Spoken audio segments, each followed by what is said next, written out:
worms, they made your Nivirayatni whale sick. Wherever they attached themselves, the flesh began to turn grey and die. It was a truly distressing sight. And I resolved myself to assist the whale by removing the leeches wherever I could find them during my escape.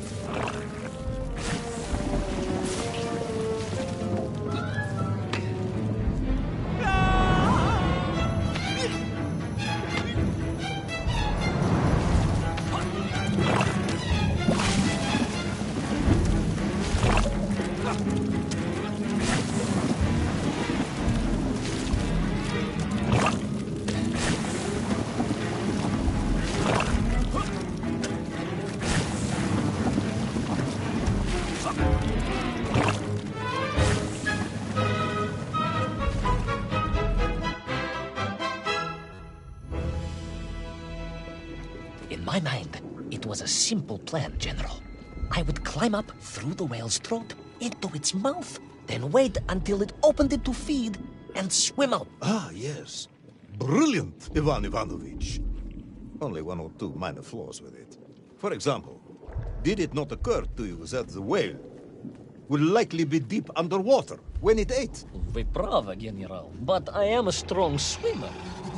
As a child, my parents would take us to holiday near Irkutsk, where we took constitutionals in the waters of Lake Baikal.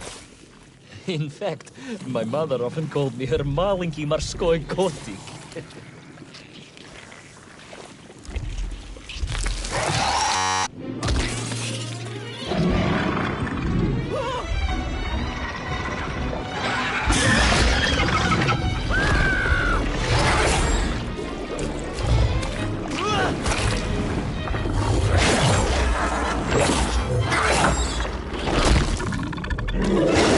Giant worm for a giant whale, huh? At the risk of repeating myself, it was huge, General.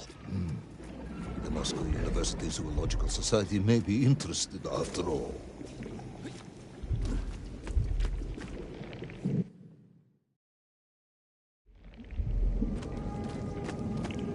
Let us take a moment, Ivan Ivanovich.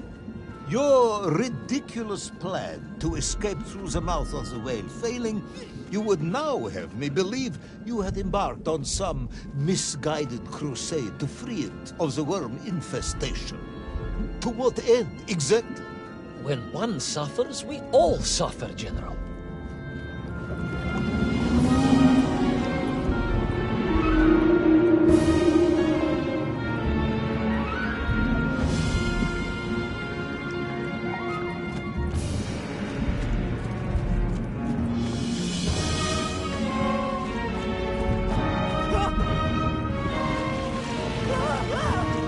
Your ideological commitment is admirable, comrade, but... I concluded that if I could find the root of the infestation and neutralize it, the whale could mount a spirited counterattack against the worms.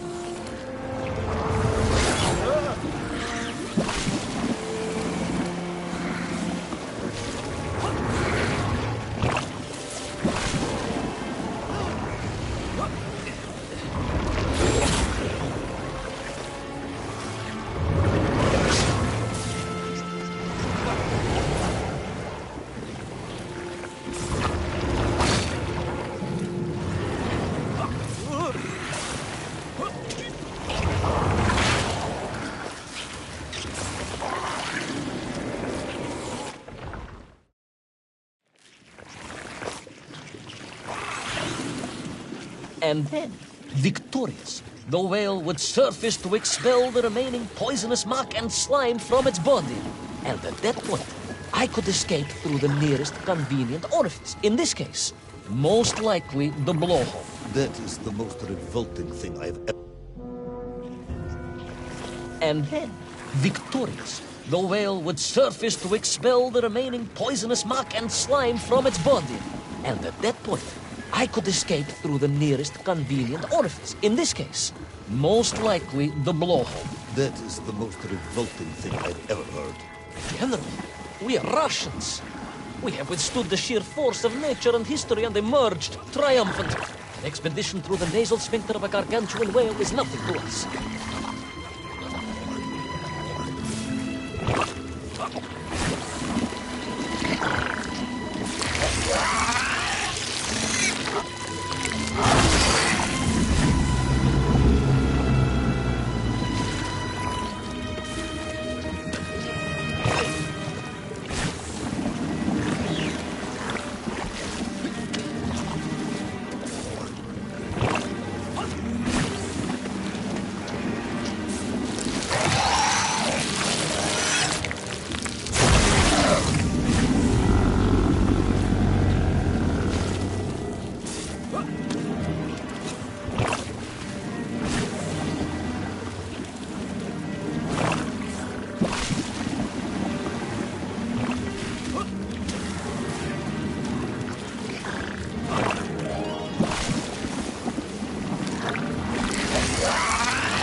I suppose you would have me believe that the whale was grateful to you. Oh, well, General, that would be presumptuous. I doubt it was even aware of my presence. But I had more immediate problems. For if the whale might have been relieved by my actions, the worms were enraged. Worms do... Furious. Worms Incandescent. do not feel... Violently indignant. emotions. Demented, General. Deranged. Enough!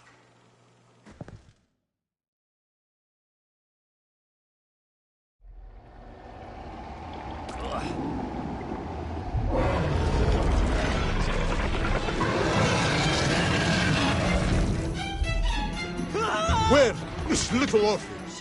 Where is my bomb? Unless you are trying to tell me the whale swallowed that as well. No, it did not, General. That would be a...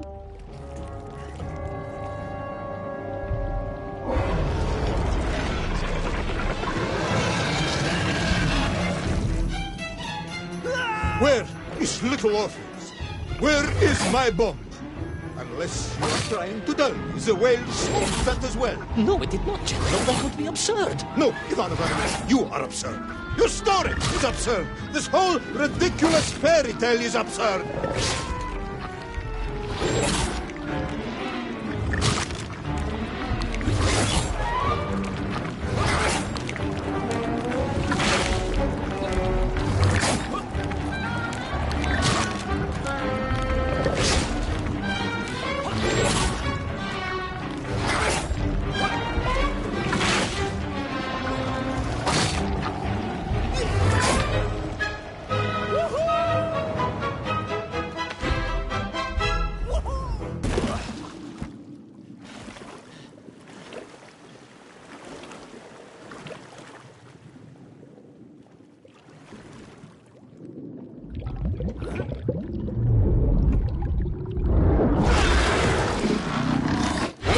Brave yet foolhardy hero escape the furious worm? Will he be doomed to spend his days trapped in the innards of a bad-tempered cetacean? Where is the whale swimming to in such a rush? And what will it do when it gets there? Is the general about to lose his temper and order the cosmonaut shot? All of these questions and more must surely be answered in the next exciting episode of Little Orpheus!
flew from the whale's blowhole like a supersonic jet. And below me, the ocean became a sheltered bay studded with white shapes. You will be amazed as my epic journey unfolds. For here, it was about to take a most unexpected turn. And it happened like this.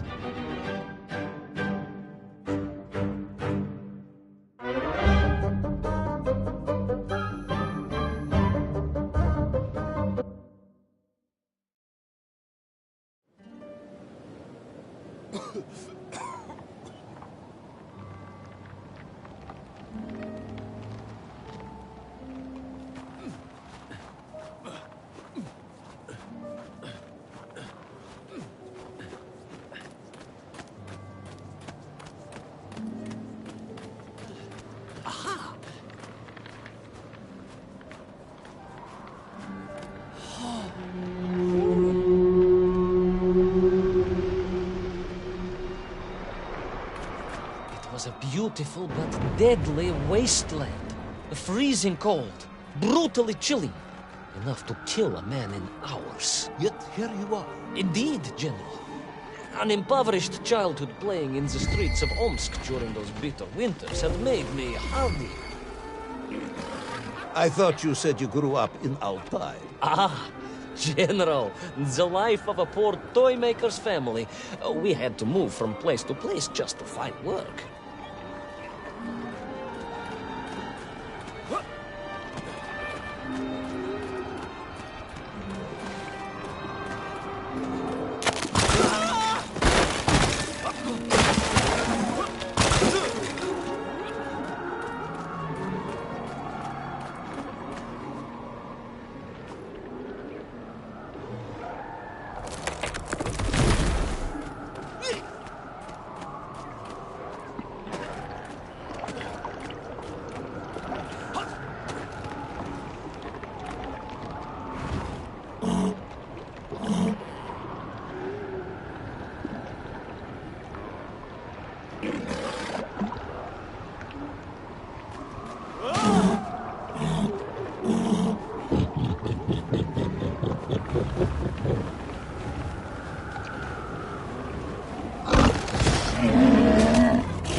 Sanikov land, eh? Of course, Sanikov himself reported nothing more than a bluish fog on the horizon. Your island may be nothing more than the product of overactive imaginations. General, consider this. Imagine taking a simple peasant, a pig shepherd, for example, and telling him one day humans would fly around the earth beyond the sky. He would say you were stark raving mad, Saldaphone, a ridiculous Kazyol Baradati, a buffoon stuffed into a military uniform, a pridurak, a chuchela tuparile. This peasant of yours had better watch his mouth if he doesn't want to spend his holidays in Solovyetsky. Perhaps you should return to your story.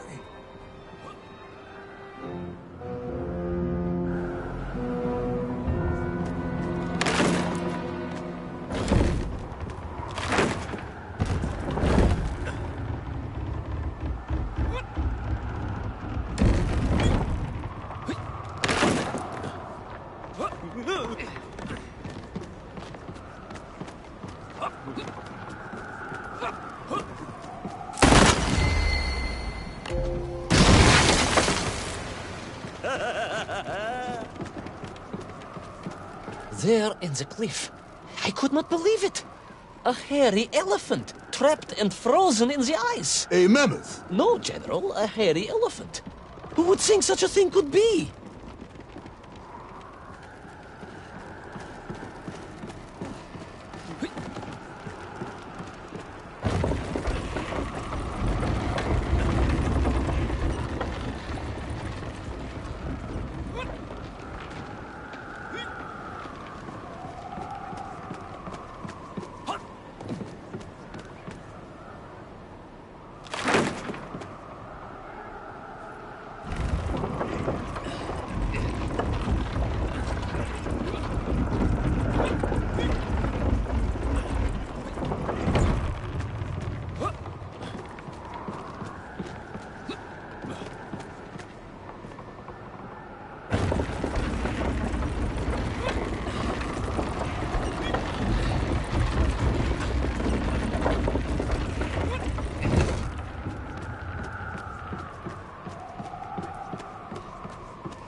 Trudged onwards through the blizzard, one foot grimly in front of the other, blinded by the snow, my nose becoming quite blue. My thoughts of home crushed under the weight of the plummeting temperature. I am bored, Ivan Ivanovich, and sick to my teeth of listening to this rubbish. Let us speak plainly now. You will tell me where my bomb is, or I will have you shot. I am just getting to that, General. Shot! Comrade Primal!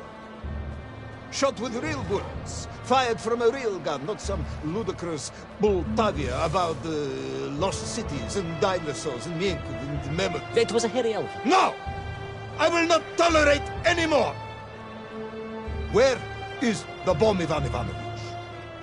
Where is little Orpheus? It was right there. What? It was there. At least I realized it must be. Where? Here? On Sanikov land? Yes, General. Because as the storm began to clear, I realized with a strange excitement and trepidation that I was not alone on Sanikov land.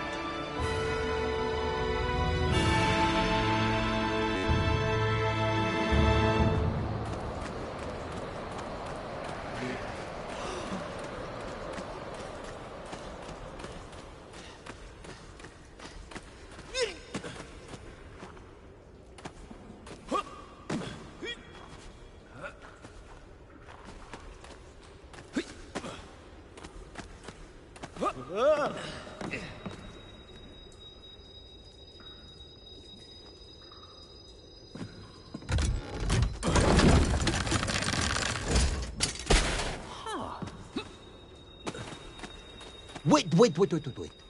Go back. You say these lifeboats came from Zarya? A Russian ship? Zarya returned home, but not with all of her crew. And here were the missing lifeboats, trapped in the ice for all of these years.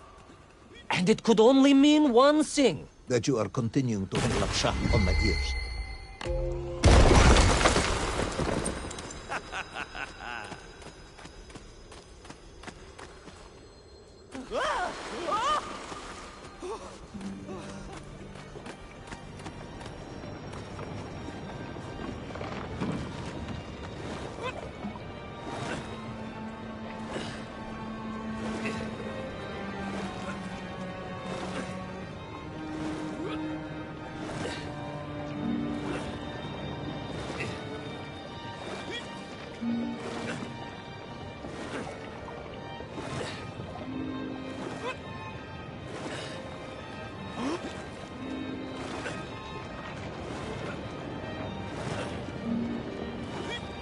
Baron Edward von Toll.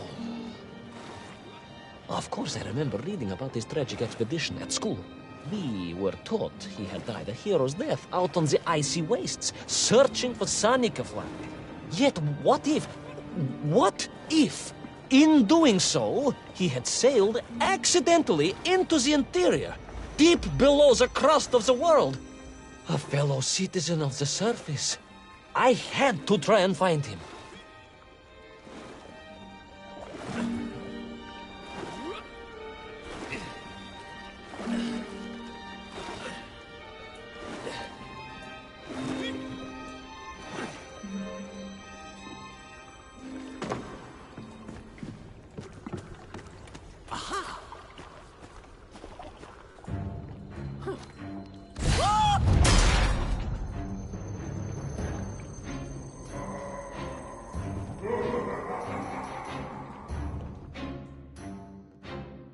A dead explorer stole my... Not dead, General, but quite insane.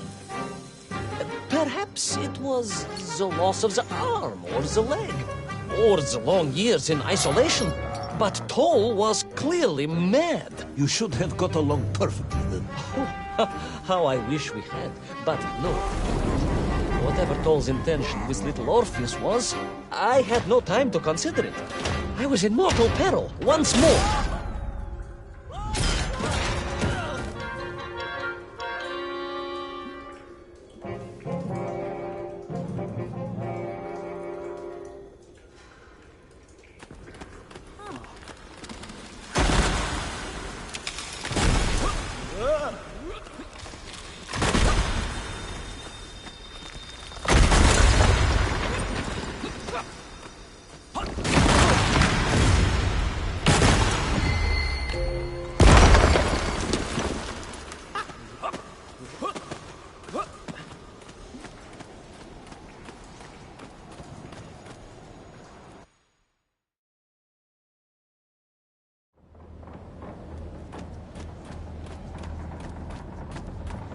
So, you believe that Toll had somehow enslaved the Yenkiv and bent them to his will? I do, General. It was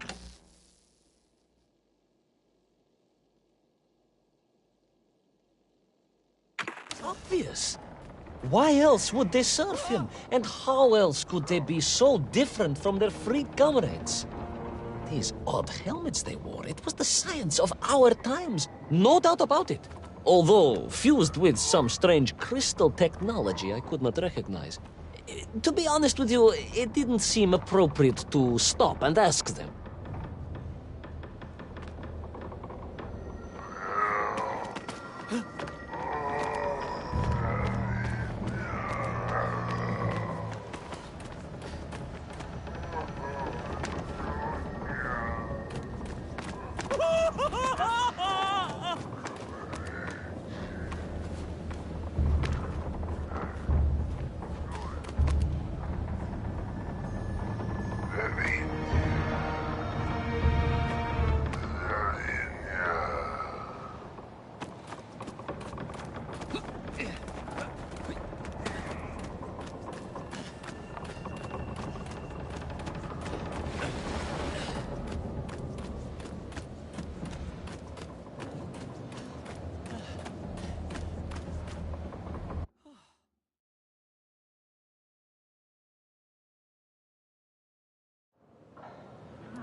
This Tong.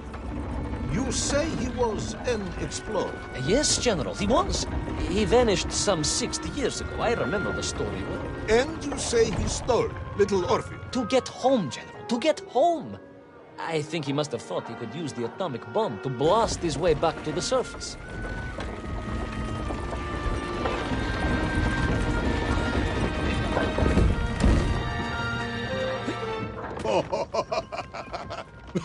Brilliant, Ivan Ivanovich! And you expect me to believe that 100-year-old madman not only survived below the Earth's crust, but enslaved these Mienkiv, explored the lost worlds, and discovered the secrets of atomic power, all by himself? A Tsarist general! An imperialist! No doubt harking back to the terrible days before the Great Revolution. And Estonian! Estonian? Estonian general! They are wily people.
Slave mines stretched away into the distance.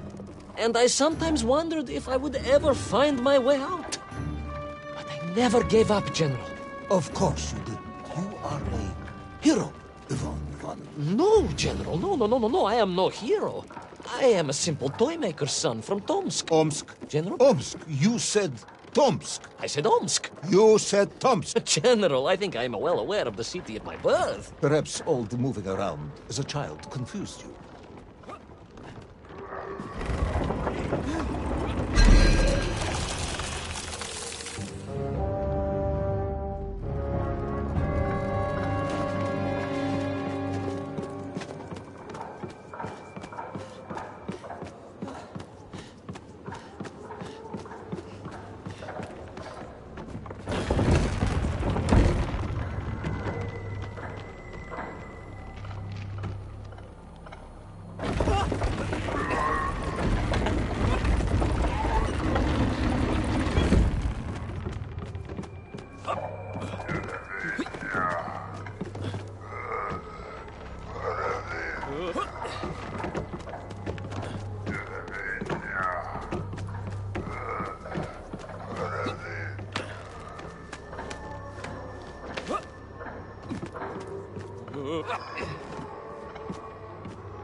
On we flew, across the deserted, frozen plateau.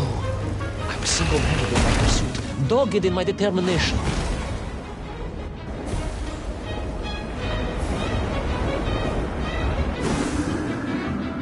I would take back little Orpheus and prevent Toll from detonating the bomb. Ah, you are as humble as ever, Tavares. Well, General, you are a great military leader, a great strategist, whereas I am simply the humble son of a watch toy maker, and driven by patriotic fever with no regard for my own safety.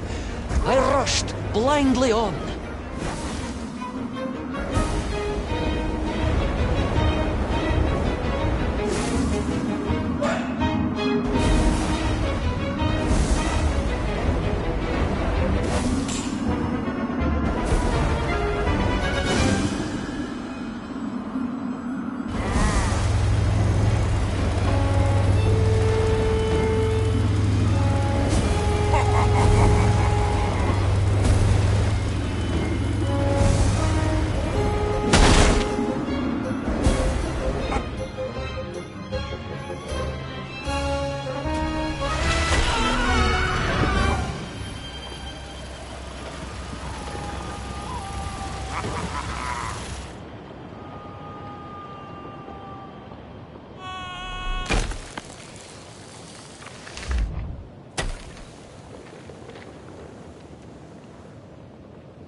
Will our courageous yet unfortunate hero drown in the depths of an inhospitable frozen sea? Will he thaw out in time to prevent Toll from detonating the bomb?